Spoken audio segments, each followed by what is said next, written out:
Ito na gulay. Adobo puti. Hello mga kapakals! Good day Davao! Masarap ba na pagkain ang hanap mo? Aba, ay marerecommend namin dyan ang Jonas Native Chicken and Seafoods Grill. Nakailang balik na nga kami dito dahil ang Jonas Native Chicken and Seafoods Grill ay nagbibigay ng moderno at kakaibang twist sa kanilang tradisyonal na Ilonggos recipe. Hanggang kilala nga sila sa mga pagkaing authentic Ilonggos style at talagang masarap.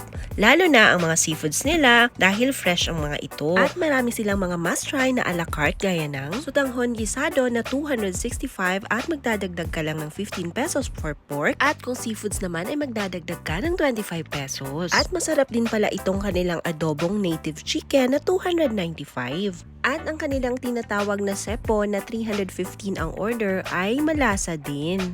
At kailangan yung tikman ng kanilang native chicken inasal na 185 dahil masarap. Patok din ang kanilang buttered tahong na 265 per serving. May buttered shrimp din na 285.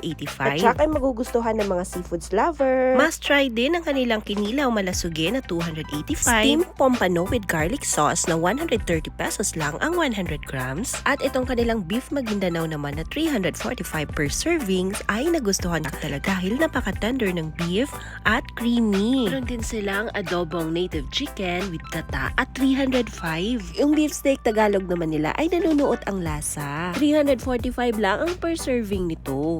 At ang isa sa pinaka-the best ay ang kanilang lapu-lapu sweet and sour na nasa 130 pesos ang per 100 grams ng lapu-lapu. Ang Jonas Native Chicken and Seafoods Grill ay bukas mula 11 a.m. to 12 midnight kapag ka Tuesday and Sunday at 4 p.m. to 12 midnight kapag ka Monday. At yung location naman ng lugar na ito ay nasa kilometer 6 Buhangin Diversion Road. Para nga mabilis nyong malocate ang kanilang location ay pwede kayong gumamit ng Google at Waze. Search nyo lang ang Jonas Native Chicken and Seafoods Grill. Kalibay, sabay nota, kauban mga tropa, promise malingaw ka, dali kay mga